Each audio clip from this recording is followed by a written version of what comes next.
welcome back to my channel, unless of course you're new here, in which case, hi, hello, my name is Ashley, and welcome to my random little corner of the internet. As you can tell from today's title, we're going to be doing the ultimate Harry Potter tag, and why do it by myself when I can include my lovely husband with me? I don't know about lovely. So, there are going to be 30 questions, just random questions about Harry Potter. That's all there is to it, so we're just going to get started. Question number 1 is, what is your favorite book? I feel like you already know this one. We've talked about that numerous times. It's Half-Blood Prince, not the Half-Blood Prince. I don't really know why. Like, it's the one that actually doesn't matter that much to the series when you really think about it. It's the one that he doesn't really accomplish. Dumbledore dies. Dumbledore dies, but Dumbledore dies, and we learn, oh, Snape is a traitor. But like, there's nothing that really gets accomplished in it. I don't know. I don't know why it's my favorite. It's just my next favorite would probably be the Order of the Phoenix, because I feel like that one was one of the most impactful ones to the series, other than the ending, the book 7. Yeah. See, my favorite is Prisoner of Azkaban. I don't know why it's always been my favorite.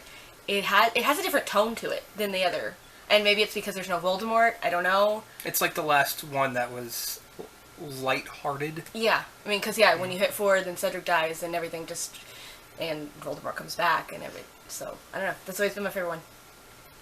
That's all there is to it. So basically, we don't know why. They just are. They just are. What is your least favorite book? Probably book 4. It's way too long. There's way too much. There's way too much stuff happening in it for the length of it, because it's longer than books 5 and 6, isn't it? I think so. I mean, yeah, the Triwizard Cup thing was interesting, but its only major contribution really was the return of Voldemort. I don't know. I think it was too long for not enough. For not enough substance for the length, Like, book 7 had a lot of substance for how long it was. See, you say my least favorite is your actual favorite. Like, my least favorite is Half-Blood Prince. I feel like for the same reason. I feel like a lot of people that I've talked to that are fans, that's... And I think it's for the same reason that you... Like you were... it. Yeah, like, there's just... Nothing happens. Like, we find out about find out about Snape and... some of Snape's backstory. Dumbledore dies. It's delving into. It's delving we into. We start talking about Horcruxes. Also, it's probably the pincers. But that's in the movie, not in the book. Which leads us to, what is your favorite movie? Probably, I would say, out of the main series, because honestly, Fantastic Beasts is pretty fantastic.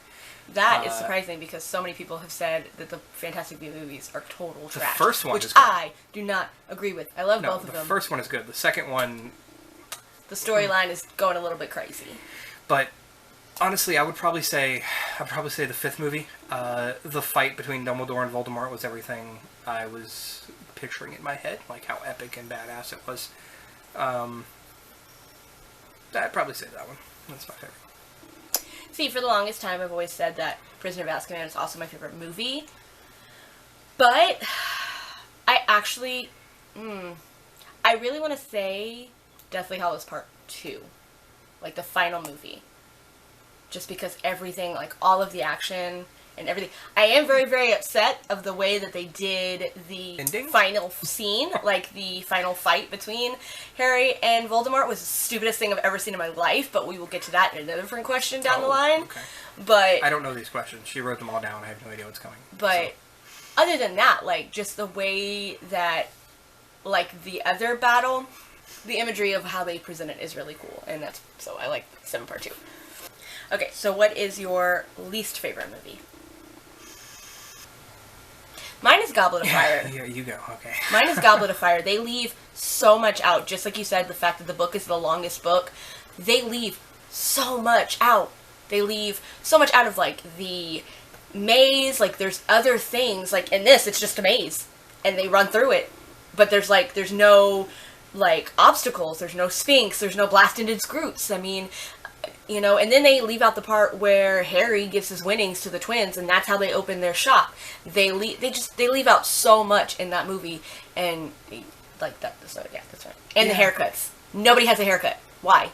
Everybody in that movie has the exact same haircut, and they just. Yeah, I would say it's probably either the fourth movie or the eighth movie. The eighth movie, just because just like you said, I don't like how they ended it. They removed the true impactfulness of Harry just walking in there like a cocky jerk and calling him Tom and taking him down because Harry just magically knew after his conversation with Dumbledore. You know, they it reeked of Hollywood thinking there needed to be some kind of big climactic final battle, and there really didn't. And honestly, I mean, it was a good final battle in the book but it was, everybody was surrounding. They still fought. They still did everything in there. But the thing is that he died. He died, and his body was there. And well, no, they didn't really fight in the movie either. They shot a spell, and it rebounded off each other. They were like teleporting all over the place. Oh, that's true. And let's end this how we started it together. Like no, and then they like melded together, and as they're flying, no, and then no. We had the what is it, Priory and Cantatum? Priory and Cantatum, yeah. Yeah, no, that was ridiculous. Even though I just said it was my favorite, I think. I don't know. All right. The last one in this section is, what is your favorite quote?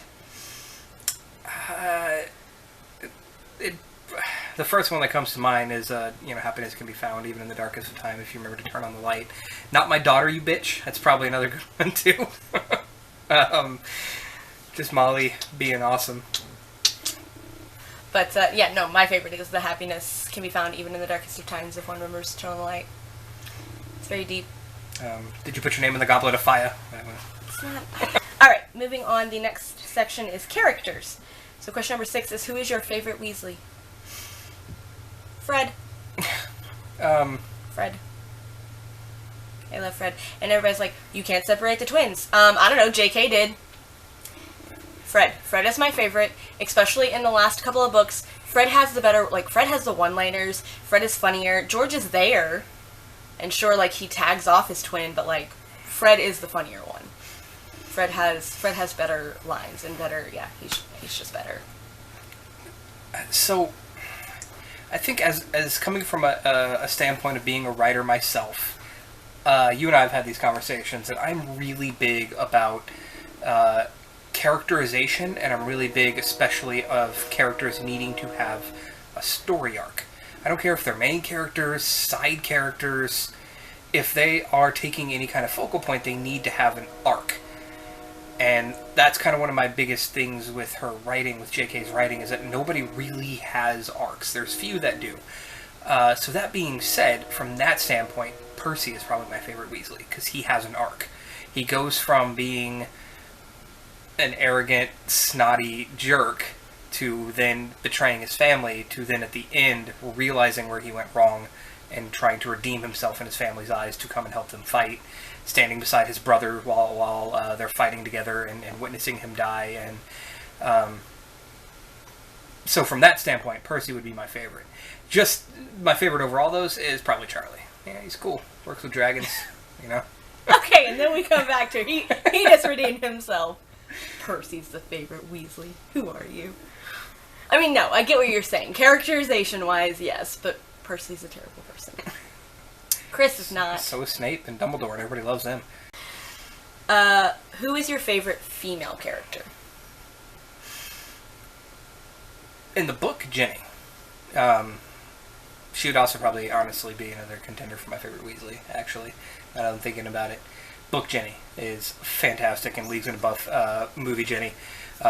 No disrespect to Bonnie Wright, she's fantastic in the role. You can only do so much as an actor with the script you're given, so... That's for sure. They took out everything about her character. And she was there. She was they could put a cardboard cutout and it would have been fine. My favorite overall, though, no matter book or movie, is Tonks. She is my favorite character in the entire series. I absolutely love Tonks, and I don't know if we get to who's your favorite overall character. But, you know, I love the dynamic and relationship with her and Lupin. And yeah, so that would definitely be my favorite female. So when I was a kid and I was first reading it, and I was a bookworm, and I was weird, and You're it just say Hermione. Hermione. No, when I was a kid, when I was little and I was first reading these books, yes, Hermione. But no, the more like Luna, 100%. And I mean, she's weird and she's quirky and she just says whatever the heck comes to her brain. And I mean, yes, no, absolutely. It's the Nargles. It's the Nargles making her say that. It's all in the brain. But yes, no, definitely Luna. She's just, she doesn't care when anybody else has to, like, what anybody thinks, what anybody has to say about her. She does her thing. And she's a Ravenclaw, so that's... Alright, so number 8 is, who is your favorite villain? I mean, most people would probably be basic and say Voldemort, but no, my favorite villain is Umbridge. She is the pinnacle of what a villain should be. You're supposed to hate villains. You're absolutely supposed to hate them. She is vile. She is, and I've also had a big thing with villains. I don't like the superpowered villains. I mean, sure, everybody can get inspired by superpowered and overpowered characters, and it's cool to see these superpowered individuals like Voldemort and Dumbledore take each other on, but she wasn't. She was just smart. It's the same reason why people like Lex Luthor and Moriarty are some of my favorite villains in media, or in anything like that, because they're intelligent, and they use their intelligence to get to their end goal. Well, even more than that, it had nothing to do with, like, you're never going to meet a Voldemort in your everyday life. But everybody knows an Umbridge. Like, there is just that woman, or person, who just takes her authority that she really doesn't have. She was just a secretary. She was Fudge's secretary. Wasn't she the undersecretary, or too? something like she that. Wasn't even the main secretary to him. But she just... She was obsessed with Fudge. She was obsessed with power. She lied about being a pureblood. She was... The actual chocolate, not the character. She wasn't even a pureblood. She constantly walked around like, I'm a pureblood. I'm part of the Suellen family. No, you're not. No, you're not. Your mother was a muggle. You are a half-blood. You have no right to this hoity-toity attitude that you have. Sorry, she's not my favorite villain. I was about to say, are we supposed to be talking about favorite villains? My favorite villain... We'll just turn this into a 30-minute rant about why we hate Umbridge. My favorite villain, I think would... I still feel like it's a basic answer, but I want to say Bellatrix. Because she's just crazy. But is it Bellatrix, or is it Helena Bonham Carter? Well, see, I really want to say Dolohov, because he just killed everybody. He was always there. Like, he didn't have a big part.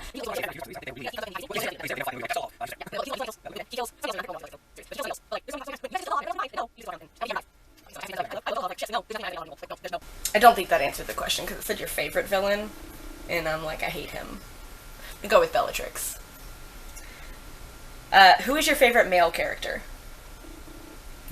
Well, we already kind of started discussing it. Lupin. Not only in the books, but in the movies, because the actor portraying him, whose name escapes me. David Thewlis. David Thewlis, yeah. It's fantastic. Not as Ares in Wonder Woman. But, I mean, he was still a good actor, but, you know, not the proper person to portray the god of war. But yeah, I always loved Lupin. He was that kind of embodiment of what a true father figure should have been. Sirius was more of a brother figure, yet they tried to portray him as a father figure. A favorite uncle. But Lupin was the patient father figure that Harry should have had growing up and didn't.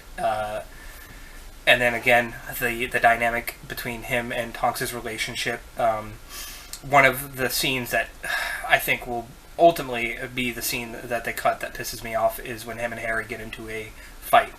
about his kid, and that he needs because to he wants to leave and he wants to run off with Harry and the trio, and Harry's like, "Don't be a butthead. You have a wife and child at home. Go be a dad, because my father. That's what my father would have wanted." And of course, I'll always be salty that they just in the movies glossed over their deaths. It was like, oh, there they are. But they did that in the sucks. movies too, though. In the movies, you didn't know, or in the movies, in the books. In the books, you didn't know. Like, it was the same thing. Like, he walked into the Great Hall and they're just dead, and you're just like. But we take the last thing we know. Fred being dead, even though Lupin definitely had more of an impact in Harry's life. But even that aspect, it wasn't the fact that Fred died. It was the Percy, like you were saying earlier, Percy's like roundabout of coming back to us being family, yeah. and Percy making the joke of being like, "Sir, this is my resignation," or something like that, right before he attacked Pius. And the rest of the Weasleys were there to all be super distraught, as you should be with the death of a loved one. So, twin. Yeah. All right.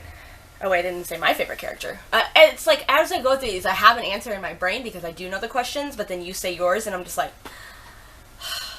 But, like, yes, I love Lupin, but, like, Arthur had that same aspect. Arthur was he has 7 kids of his own. He did not need to take care of Harry the way that he did, and that will always bother me, like, you friggin' named your child Albus Severus. What about Arthur? What about Hagrid? What about Neville? Like, you had all these other male role models in your life, or male people that were more important to you than Severus Snape. He had a crush on your mom and treated you like crap the entire 7 years that you knew him. But yeah, let's name my kid after him. That's definitely... But no, Neville. Neville's probably one of my favorite male characters. His arc... From being like the only other one that has an arc in that entire series. Like, he went from being this terrified, scared child to like murdering a snake woman. He just totally became a badass in the end. Like, he came into his own. He is the one true Gryffindor. Like, he just. So yes, Neville. Neville's my favorite male character. I talk a lot with my hands. Gesticulate. Alright, so the next set of questions are... I skipped professor. Oh, we did? Okay. So question number 10 is, who is your favorite professor? Lupin. I mean, not to... So, I'll move on to, I guess, my runner-up on this, the second favorite, because I've already gushed about Lupin. Minnie McGee! Yeah, I'm going to go with McGonagall. She was just snarky, sarcastic, the wit. I fully believe that, and it's a complete headcanon, I think... So I have a headcanon that in order to get into Gryffindor, you have to ask to be put into Gryffindor, because that shows bravery. Well, I don't think that's a personal headcanon. Like, I believe that's actually...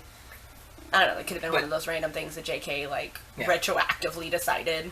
But we do know, if you've read Pottermore, that she was a hat stall. I think she showed Ravenclaw tendencies more than anything else. But I think she probably asked to be put into Gryffindor, and that's why she was. But I think that wit and that sarcastic nature definitely shows a lot of Ravenclaw aspects. And as my secondary house is Ravenclaw, I gotta love that wit and sarcasm that she portrays throughout the entire series. 100%. Like, no, McGonagall is my favorite. Yes, Lupin is a good runner-up. He's the only competent Defense Against the Dark Arts teacher that these kids had in the entire 7 years. Mad-Eye Moody. No, Mad-Eye Moody, absolutely. Mad-Eye Moody would have been an excellent teacher. Barty Crouch Jr. He taught them things. They might have been unforgivable curses, but he taught them things. He taught them the wrong things. Like, he taught them the dark arts, which is probably what the Carrows were teaching them when they were, I'm sure the Carrows were great how can you dark learn arts teachers. To defend against the dark arts if you don't understand the dark arts? That's the truth, but you shouldn't be learning the dark arts and then using them against each other. Like, that's not how, that's not, no. But no, but they were using them against spiders. But yeah, no. I mean, I guess Snape was probably a good defense against dark arts teacher, too. He's a good potions teacher. Anyways. Snape wasn't a good teacher. But no. McGonagall, 100%, she gave a crap about her students. But then again, she didn't give a crap about anything else. Like, she was like, and it's not just Maggie Smith. Like, yes, when I'm reading this, that is 100% in my brain. That is the best casting of any character in the entire film series, was casting Maggie Smith as McGonagall. Because that woman is full of sass just in of herself. Just like the actress just is the best person ever. But, yeah, no, McGonagall. 100, yes, McGonagall. I get really animated and it's not even actually about the question. Okay, so the next set of questions are would you rathers. These, most of them are just real easy. They don't even need any explanation. So the first question is, would you rather spend the day washing Snape's hair or listening to Lockhart rant about himself? Listening to Lockhart rant. I can tune him out. Yes, but I don't know. I feel like if Snape is willingly letting you wash his hair, you wash his hair and then you're done. Lockhart doesn't shut up. Lockhart would just keep going and going and going, and you can only tune somebody out for so long. After a while, your brain just goes numb and you pass out. I don't know. Like, no. I'd rather wash Snape's hair. Because it says the whole day, right? So, maybe wash Snape's hair. I don't know. Being in retail, you learn how to tune people out really quick. And you also learn how to intelligently get yourself out of conversations. You know, if I've got a customer that's just blathering on about something that doesn't pertain to me, you learn how to be like, hey, gotta go do this if you need anything else. You know? But that's not what the question is. The question is you gotta sit there and listen to it. So if it depends on, if it is like the whole damn day, then yeah, I'd probably wash Snape's hair. It also never says that Snape doesn't wash his hair. It just says it's greasy. Some people just have greasy hair follicles. Makes their hair look all shiny and, you know, his hair might be already if you washed. wash it properly with the right stuff. Also, do wizards have to take showers? Couldn't they just But they have bathrooms. We know that because we see the can't prefect's just. I mean, I bathroom. guess you could just magic your pee away, but No, but they talk like. Well, we do see the baths in the bathroom has a fourth one, giant yeah. freaking bathtub. Yeah, which, so I guess it's implied then. Yeah, they do. If money were no object, that bathtub would be in my bathroom, most definitely. All right, next one is: would you rather duel an elated Bellatrix or an angry Molly? Bellatrix, 100%. I said that a lot, but no. I'm sorry. Go ahead. Do your explanation. I was about to cut you off. No, yes, that seems like a lot, because obviously Bellatrix is a very competent witch. But, you know, she's also very erratic, and I feel like she'd be better to be caught off guard, and you could attack her.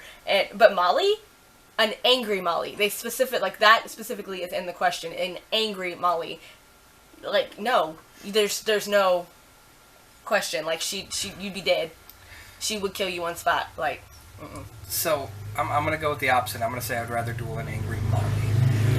Much because of the same reason you were saying about Bellatrix. The erratic nature of her, the unpredictability of her. It would be hard to determine what she's going to do. I fully think the only reason Molly beat her is because Bellatrix got cocky and arrogant. but that's the point.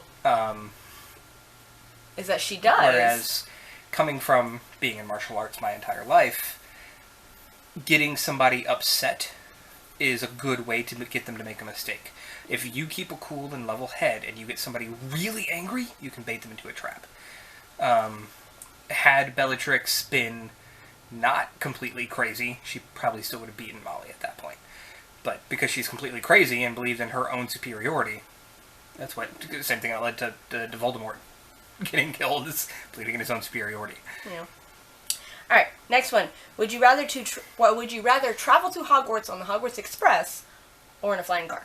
Hogwarts Express. Yeah. No, like the car, you have to control it yourself. I hate driving. I would be terrified to fly a flying car. Because what happens if first off, can we point out that these boys are 12? These boys are 12 at this point in time, and until they get caught up to the train, Ron is successfully flying this car from London to Scotland. I don't know actually how far that is, but that at all. The fact that this 12-year-old boy is successfully flying a car from King's Cross Station to wherever they have met the train, and by then he says that they're almost to the school. Like, they're not that far away from the school.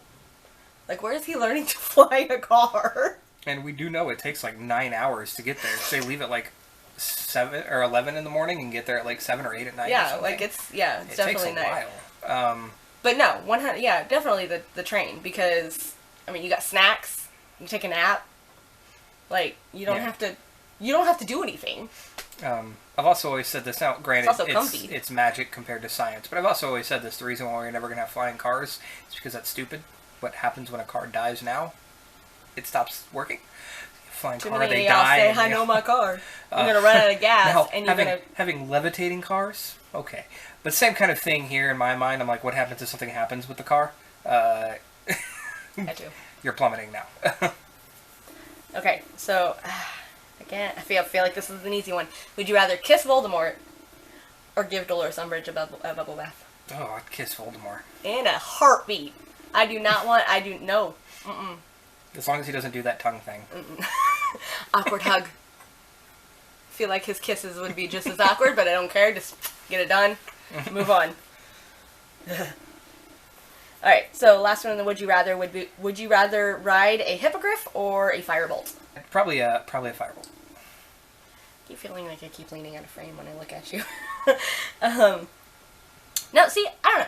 Like, for the long term, yes, I think riding a broom would be better. I just think riding a creature, like have you ever ridden a horse? Yes. Okay. Because I feel like it'd be kind of the same thing.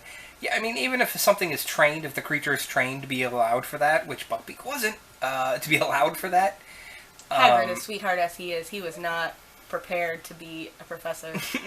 Also, how did he become a professor? Tangent. How did he become a professor? Dumbledore loved him. This man had he got kicked out of school at the age of 13. Because Dumbledore loves him. 13. I am sorry, but as a parent, I am fully behind, well, not Lucius's reasons as to why he shouldn't be a professor, but this man is not qualified to be a professor. I love him to death, but he is not qualified to be a professor. He got kicked out of school when he was 13 years old, and his only, he's street smart, but he's not, I don't know what to call it, the fact that he wants a pet dragon, and he thinks that they're totally, cuddle, what's the word for it? I don't know. I can't think of the word, but no, he is not qualified to be a professor. But where I was going with that is that even if they are trained, creatures at any given time can become unpredictable. We have seen plenty of trained horses that suddenly are like, I don't want you on my back anymore. So if you're flying, and what if Buckbeak was like, yeah, get off. Dumps you off over the lake.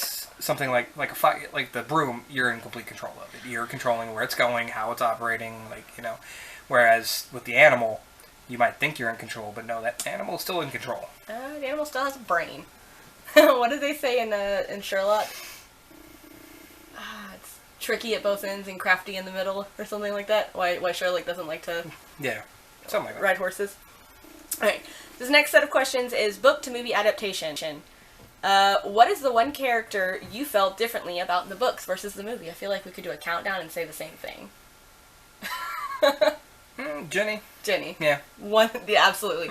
I need to stop saying 100%, but definitely Jenny. Honey. Jenny in the book was this well-developed character. She was a badass in her own right. She was creating spells and she was kicking butt.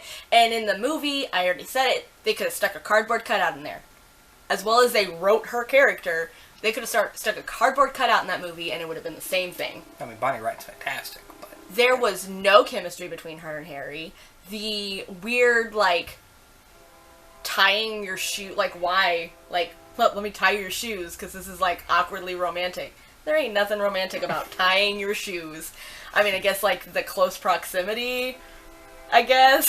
I think you underestimate the hormones of 16-year-olds. I was 16 at one point, and I never thought tying your shoes was a romantic gesture. Or the open up you with, the mini pie. And then she was I mean, it could. It was just way too... There was no chemistry. And I don't know if that was the writing or if it was just, Bonnie and Daniel didn't have chemistry. But, no. Movie Jenny was so flat. There was no depth to that character whatsoever. And it's... one-dimensional. Not necessarily flat. Bonnie Wright still did the acting. Yeah. The character itself was pointed. Another one that was Ron. Ron was pretty, because like in the book he again had more depth. Like he had moments where he was like crazy smart because he's the one that grew up in the wizarding world, right. Whereas Harry and Hermione grew up in the Muggle world. Like they don't. Yes, Hermione's smart, but she didn't grow up in that world. She didn't have the experience, exactly. So like Ron had all these times where he was like, "Hey, wait, I know that thing," or like Captain America, "Hey, I understand that reference."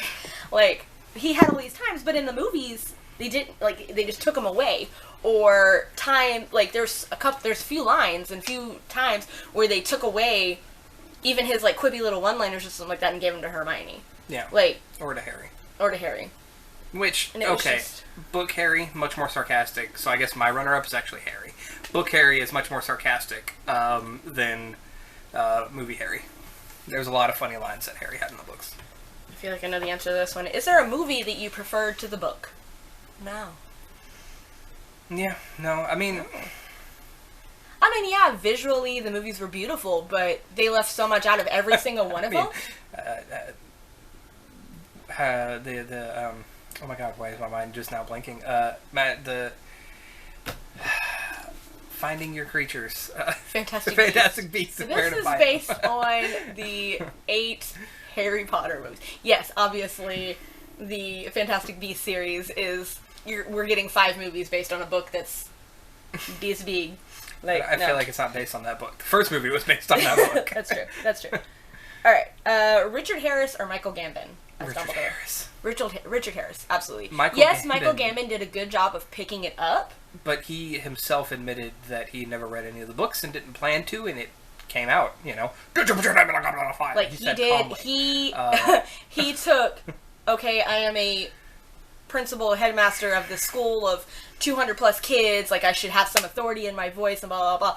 And that, yes, but not, like that's not how Dumbledore is portrayed in the book. Yeah. Like he definitely as always being calm, old man, calm, collected, super powerful wizard who still don't like him. Is very manipulative. Very manipulative. Always has your best interest at heart, but doesn't tell you about it. And then we were talking about it earlier, like Jared Harris, totally. I would have been a behind the casting choice of having Jared Harris play Dumbledore in Fantastic Beasts instead of Jude Law. I mean, Jude is fantastic. Yes, Jude is great. But I don't know, I think because of the fact that Richard Harris played him in the original 8, like, or not the original 8, what, the first 2? Yeah. It was first 2. Because he passed away, unfortunately. Yeah. Alright, next question is going to be, what was the person or thing that was left out of the movie that annoyed you the most? Peeves. He wasn't, like, the biggest, like, central character, but there was so much that he was in so much of it that you can't, like, the fact that you just take him out. As well as I'm going to keep harping on Lupin and Tonks' relationship. I think in an interview they even said that was like that was was removed, that they didn't like that was their favorite part of the book. Like that was a huge part of the book. Like Molly trying to get Tonks to be with Bill, and then like Lupin and Tonks like arguing about the fact that, well, you shouldn't love me, I'm too old for you, I'm a werewolf, blah, blah. And then after they're finally married, him freaking the frack out about the fact that, what if I pass on my disease to my child? Like, we don't get any of that. We don't even know that first off, that they got married, and then we don't know that they have a kid, because we see one brief kind of, like, tender touch when they burn down the burrow. And then, she almost says something about being pregnant, but Mad-Eye cuts her off. Yeah. And then at the very end, right before they die, they do the whole reaching for each other thing. Well, yeah. But, at that point, I think you figured out that they're together. But then there was a deleted scene that talks about Teddy. About, you should be at home with Teddy, and he's like, no, he'll sleep till dawn and snore like his father. But left in the movie, the only time he's mentioned is Harry says something about, like, what about your son? And he's like, he'll have you, or whatever he says. But, like, that's literally the only time he's ever mentioned. So, that whole part. Yeah, when he uses the Resurrection Stone. I mentioned it earlier about the fact that Harry gave, I know it's a small part, but Harry giving his winnings from the Triwizard Tournament to the twins to open their shop. Because, yeah, they're super successful and they're selling their products, but, I mean, they got prime real estate in Diagon Alley. Like, that probably cost quite a bit. Yeah. There's other parts. The part at the end of, I think it was, the end of the 5th one. Order of the Phoenix? Order of the Phoenix. Whenever, after Sirius has died, I mean, Harry, for some reason, I never quite understood the relationships between him and Sirius. Like, I feel like it was rushed. He didn't know the man, but even still, at the end of the 5th book, he goes into Dumbledore's office and just wrecks it. He is screaming, he is freaking out, he is trashing the place, which makes sense, because this 15-year-old kid just had something, like, traumatic happen to him, and he's in it. We don't see it in the movie, and I would love to have seen that in the movie. Just, like, let Harry loose. I was listening to, I think it was, like, the last episode of Potterless that I was listening to, and they were talking about how, no, it was probably, like, the props department was like, we don't, let's not let him wreck everything. As it was, I think they talk about Daniel Radcliffe broke so many wands because he was, like, using them to drum or something like that. Let's just let Daniel Radcliffe loose in a secondary location that kind of looks like Dumbledore's office. I mean, I don't know. I just... or, no. I think I changed all of my... Yes, obviously I let... Peace is number one. But the fact that we never find out about Neville. Nothing about Neville's background. We don't meet his... We don't meet his parents at the hospital. We never see his grandmother. We never find out that he is the second... the second possible chosen one. Yeah, so that one bothered me a lot, too. And then just small nitpicky things. Both the first kiss between Ginny and Harry, because that was a celebratory thing that happened, that Harry just grew hair. And then Ron was kiss, right? Yeah, and then the kiss between Ron and Hermione, because in the movies it's more of a reaction to we almost just died. Compared to the books, it is definitely more of an actual romance. Well, because, like, yes, in the book, there's so much more building of, like, okay, I can see kind of why Ron and Hermione ended up together. But, yeah, no, that's another part where they took away Ron's thing, where, like, he was like, holy crap, the house elves. Yeah. Well, because they removed Spew in general. That's another thing. They took out Spew. We could all do without Spew. We're fine. Sorry, S-P-E-W. But, yeah, I mean, I feel like I could just go on and on. But that leads to question number 20. If you could remake any of the movies, which one would it be? Every single one of them? Yes, they were great, but let's face it, we need a TV series. Yeah. We need a TV series. We need something where, like, each book is a series long. We get hour-long episodes. Like, just a whole TV. Like, that is the only way that we're going to get everything in them. I feel like, for me, the only one that I was like, I would think directly needs to be redone and better is the 4th movie. Because, like you said, there's so much they left out. Left out everything. That's it? Yeah, okay. I think that's it. So the next section is just Hogwarts in general. Which house was your first gut feeling you'd be a part of? Growing up, it was Gryffindor, but who the hell's wasn't? You know? Absolutely. That's what I was going to say. Like, as a kid, reading it, it's not even that I knew what the houses were. It was just like, hey, the heroes are in Gryffindor. Like, I want to be one of the heroes. Like, I want to be a Gryffindor. But then my first actual time taking the Pottermore... That's the next question. Okay. But no, like, I feel like, yes, that, but then once I understood what the different houses were, that's when I realized, no, it was probably a Ravenclaw. Yeah, and I think that's when I started to really realize that I was a Slytherin. Was actually only a handful of years ago. Oh yeah, no, not for me. Like, as soon as I, by the time the 7th book came out, and I understood what each house stood for, and what, like, the values were, then, yeah, no, I was definitely Ravenclaw. So the next question, which house were you actually sorted into in Pottermore? Slytherin. Ravenclaw. And every single time I've taken the quiz since then, it's always been Slytherin. Nope. Except since we've got together, my secondary house has definitely become more Slytherin. It used to be more Hufflepuff. And you would think it would become even more Hufflepuff to, like, balance out your Slytherin. But it hasn't. We've gotten more Slytherin tendencies. And my Slytherin tendencies, actually, since we've gotten together, have diminished a bit since also becoming a father. You know, I now have to think of other people other than myself, so the Ravenclaw nature does come out in me quite frequently. I hardly have any Hufflepuff tendencies at all. I'm just not that kind of person. Alright, question 23. Which class would be your favorite? Probably Charms or Transfiguration. Or Defense Against the Dark Arts. Potions would just not be... Defense Against the Dark Arts is such a niche thing. I mean, yes, it's needed. But, like, Charms and Transfiguration have so many applications. And Charms, I feel like a lot of what you learn in Defense Against the Dark Arts, you're going to learn in Charms, too. Like, I feel like there's a lot of crossover. Potions is definitely more of a niche. Arithmancy.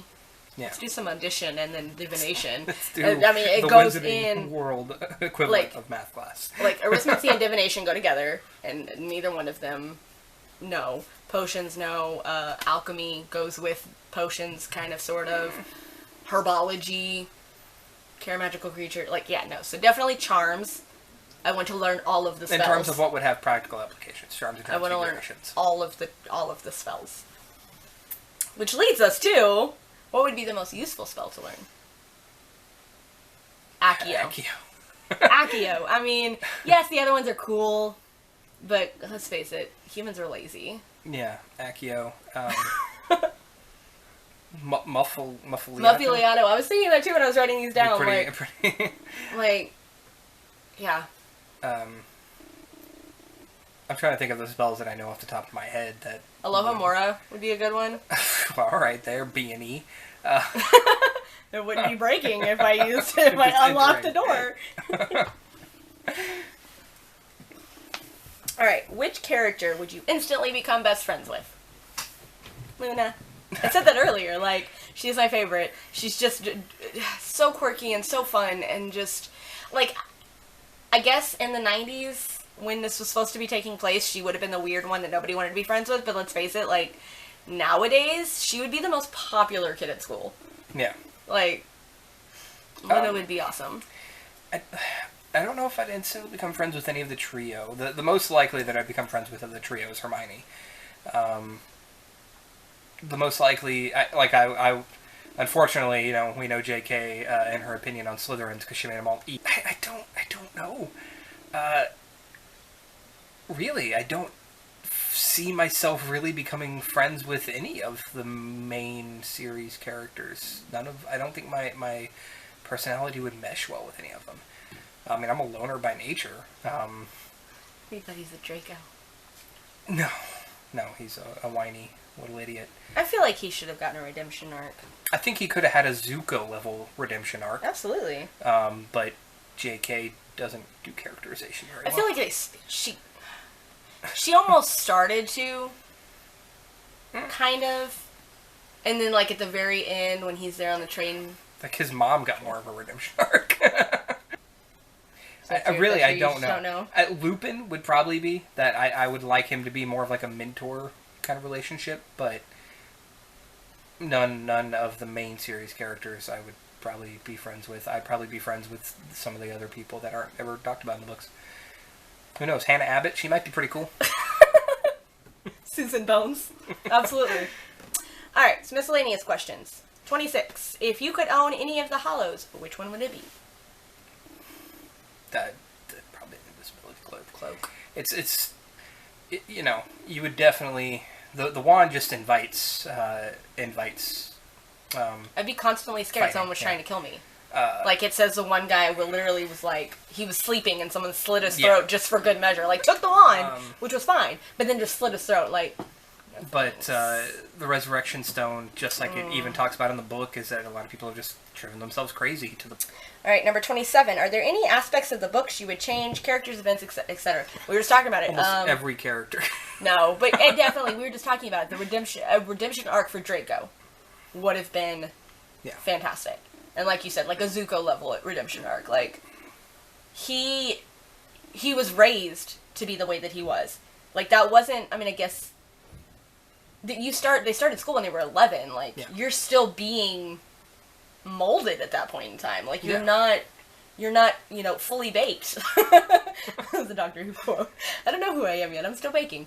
But, like, and as we see as he grows older, like, he is conflicted. Yeah. Like, so we could have, I mean, I don't know, we probably would have had to keep going, or she would have had to, like, start it sooner.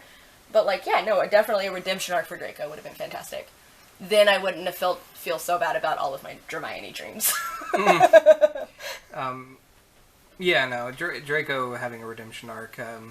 See, even in the 6th book, you know, there could have been something after he was supposed to kill Dumbledore and didn't, that they could have started setting something up even at that point for him to then join.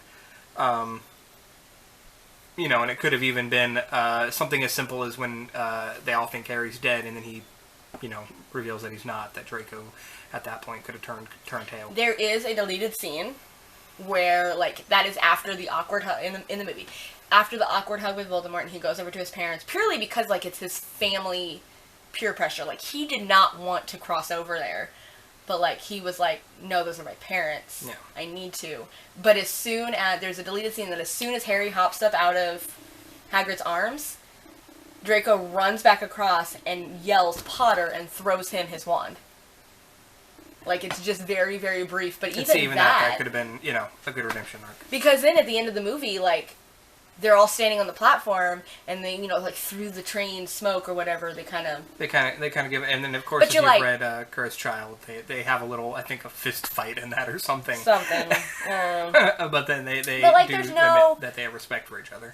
I mean, like, all we see is that they walked away. Like, the Malfoys all together walked away. But, I don't know, at that point you can't just walk away. Like, Narcissa and Draco definitely could have. Because I'm completely behind the headcanon. Like, it's also coming from Dead of Time, but, like, that Narcissa was never happily married to Lucius. Like, it was completely, like, the pure blood lineage, you have to marry into a good family, blah, blah, blah, blah, blah, and that she was always miserable, and the only reason she ever did anything was for her son. Yeah. So, like, the two of them could have been redeemed. Like you said earlier, Mom had a better redemption arc than Draco. But yeah, no, Draco needed some love. Alright, question number 28. Who's your favorite Marauder? Lupin. He's the only one that actually was a decent human being. Yeah, Sirius. I mean, Sirius was a good human being. Sirius is cool and all, but his judgment, that was the word I was looking for earlier about Hagrid. Judgment was just off the wall. He was still because, I mean, you gotta think about it. He spent 12 years in Azkaban. He did his waiting. He went into prison. He was arrested and put in prison at the age of 21. And then after that, like, his mind slowly started deteriorating over a course of 12 years. Like, mentally, I feel like he is still a child. Yeah. He never got to grow up. Forced to be, you know, at least James was forced to grow up. But James was a butthead. Yes. James was a grade A butthead. The fact, I need some sort of something that isn't a fanfic about why, like, I need JK to tell me what Lily suddenly saw in James. First 6 years of their schooling, first 6 years of them knowing each other, he is a butthead, like, beyond all belief. Being a bully. Being a super bully. And then suddenly their 7th year, she's like, oh my god, he's wonderful, I'm gonna marry him. Like, what?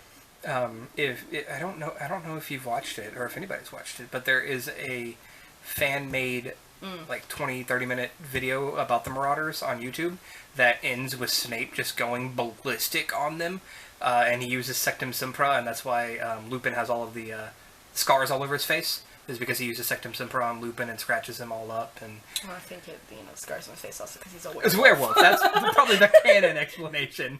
But I really liked that, you know, at the end, Snape just reveals. Because there's one thing about Snape, is that he is definitely one of the most powerful wizards of his age. Oh, absolutely. He doesn't deserve to be the hero that everybody thinks he is, and even in the fandom, but in terms of raw power and ability. You don't have to be... The world is not separated into, how does he say it, into good people and Death Eaters or something like that. Like, he's not a villain. Yes, when it comes to the end of it, he's not a villain, but he is not a hero. Person. He is not a good person. Like, there is no way... Him and Slughorn are the two opposite looks of what good Slytherins are. Like, he's not a bad guy. Yeah. Because he, like Regulus, was like, hey, I'm going to be a Death Eater because this is what my family wants me to be. But then realizes wait, this dude is going about this all the wrong way. Like, this is not what this dude's a little crazy. Like, so, yeah. And then, like, yeah, like you said, Slughorn is not a... But they aren't marauders. Right, yeah. And then, of course, like, Pettigrew is a rat. Guys, you became anime guy, and that is your inner being. Your inner being is what... And Pettigrew became a rat. Is the... Granted, this is the Muggle, thing of people that are like Pettigrew. We call them rats, so they might not have made that connection of like...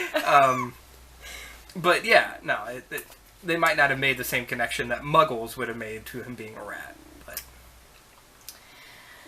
Alright, question number 29. Who would you bring back to life? Bring back... Everybody's still alive. What are you talking about? Nobody died. Fred is dead. No, I am in... doesn't matter, 20 years... No, 20 so years wait, later, how many years later? Can I only bring back one? Or, because Technically, all of these questions are supposed to be one, and we're giving, like, 17 answers. Like, Lupin and Tonks, or Lupin or Tonks. Probably, if I really had to... I mean, a father's love is no less than a mother's, but moms do usually play a lot more of a in-depth hand, unfortunately, in society than fathers tend to. So, probably give Teddy his mom. Especially since Lupin, would wolf out once a month and wouldn't be able to watch him anyway. So, I would say either of those two. Okay, fine. If we're giving, like, logical reasonings as to why we want to bring them back, yes, Tonks, because, yes, he has his grandparents. Teddy has his grandparents, and Terry has Harry. Teddy has Teddy. Terry has Harry. Teddy has Harry. But, yes, he needs his mom. Purely because I want to bring him back? Fred. Fred didn't die. How dare you do that to George? You just took away his twin. Like, and that's the thing is, like, yes, I may have said that earlier, like, Fred is my favorite because, yes, there's definitely a division between Fred and George. Me in the face with your gesticulation. But that's, like, it's Fred and George. Like, they are one single entity, and she's just like, nope.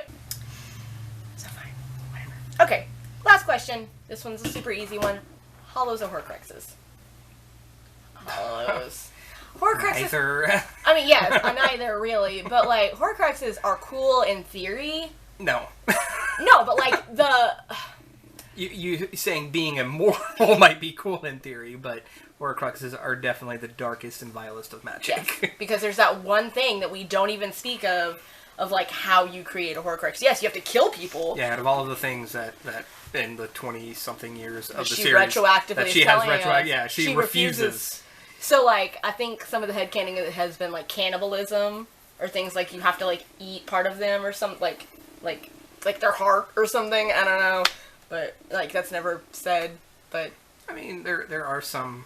I'm not a culturalist or anything like that, but I know there are some societies. Alright, guys, so that's going to be it. Thank you to my wonderful husband for being featured in this video. Honey, where can they find you? I do have a gaming channel called Geeky Gamer. No face cams, you just get to listen to my dulcet tones for 30 minutes at a time. Currently, I am getting pretty close to the end of Dragon Ball Z Kakarot. I want to say 45 episodes have gone up now, so be sure to check that out. I've also started doing Resident Evil 3 for all you survival horror fanatics out there. So yeah, be sure to check that out and give me a big ol' subscribe while you're there. I will link his channel down in the description below. But I think that's going to be it, guys. So, if you like this video, don't forget to hit the thumbs up button, as well as the big red subscribe button, and that notification bell, so that you are notified every time that I upload a video. So, until next time, bye!